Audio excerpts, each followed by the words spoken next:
ایک ایسی بات میں آپ سے عرض کروں جو شاید بہت کم لوگ اس پر غور کرتے ہیں. میں ہوں اور آپ ہیں جی، دو لوگ ہیں نا.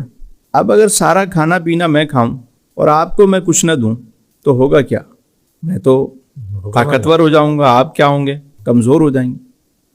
اور سارا کچھ میں اپنے لیے کروں اور آپ کو کچھ بھی نہ دوں تو دھیرے دھیرے آ جاؤں گا.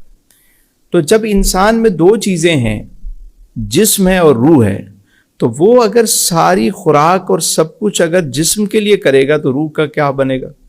اور دیکھیں، جسم اس مٹی سے بنا تو اس کی خوراک بھی یہیں کی ہے، روح یہاں سے نہیں بنی، اس لیے اس کی خوراک بھی یہاں کی نہیں ہے. واہ واہ واہ واہ، جسم مٹی سے بنا، سبحان اللہ، خوراک زمین سے ملے گی، سبحان اللہ، اور روح وہاں سے آئی تو اس کی خوراک بھی وہیں سے. سبحان اللہ. ایک بندہ ہے، اس نے رپورٹس کروائیں، میڈیکل ساری رپورٹس کلیئر ہے. وہ کہتے ہیں جی آپ کو کچھ بھی نہیں ہے بابا، ٹھیک ہے، آپ بہترین ہے، کوئی رپورٹس آپ کی ساری صحیح ہیں. وہ کہتے ہیں نہیں جی، میرے اندر ایک عجیب سی بے قراری ہے، بے چینی ہے، میں بہت ڈسٹرب ہوں. کہ بھائی سب کچھ صحیح ہے، آپ نہیں پتہ نہیں کیا ہے، میں ڈپریشن ہے، عجیب قسم کی انزائٹی ہے، میں سمجھ نہیں پا رہا اس کی وجہ کیا ہے. وجہ یہ ہے کہ باڈی تو صحیح ہے، اس کی روح بیمار ہے. واہ. اچھا، اب کبھی کوئی کہہ بھی دینا کہ یار تم روحانی طور پہ دکھاؤ، تو وہ چلا جاتا ہے عاملوں کے پاس اور وہ اس کو لگا دیتے ہیں ٹرک کی بتی کے پیچھے کہ تم جناب بکرا دو تو صدقہ دو تو یہ کرو تو وہ کرو تو فلاں کرو. وہ اس کو دوسرے راستے پہ لگا دیتے ہیں.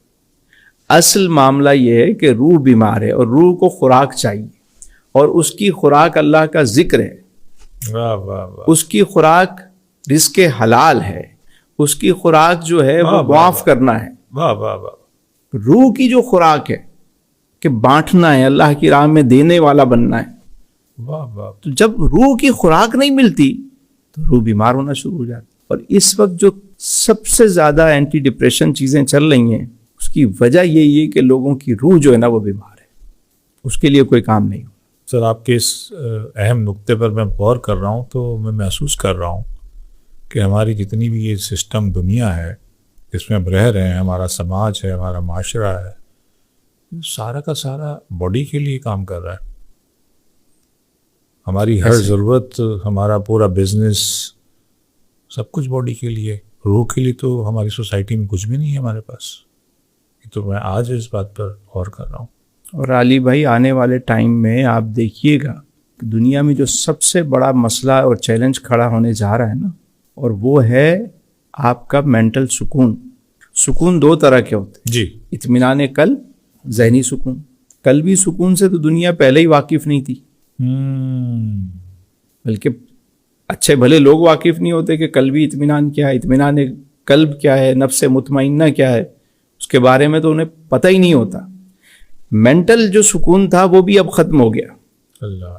گیجٹس کی وجہ سے، یہ میٹاورس کی وجہ سے، یہ ویب 3 کی وجہ سے، یہ 5G کی وجہ سے، یہ جو اب چیٹ GPT اور پتہ نہیں الا بلا کیا دنیا میں چیزیں آنا شروع ہو گئیں. تو اب ایک مصنوعی زندگی جو انسان جس میں ہر وقت منہمک ہے، تو اب اندر کا سکون تو پہلے ہی نہیں تھا، مینٹل سکون بھی ختم ہو گیا. تو آنے والے دنوں میں جو سب سے بڑا چیلنج آنے والا ہے، جو آ چکا ہے بلکہ، مینٹل ہیلتھ. لوگ مینٹلی طور پر ڈسٹرب ہے. اینٹی ڈپریشن میڈیسن، سکون آور ادویات بڑھتی جا رہی ہیں. لوگ خود کش حملہ آور گھوم رہے ہیں. ذرا سا کسی کو آپ چھیڑ کے دیکھیں تو روح پر کام کرنا، روح کو اس کی غذا دینا. روحانی غذا کیا ہے؟ نماز ہے، قرآن ہے، اللہ کا ذکر ہے، خیر کے کام ہیں، معاف کرنا ہے، سچ بولنا ہے، ٹھیک ہے، بے ضرر ہونا ہے، بے غرض ہونا ہے. یہ ساری روح کی غذائیں.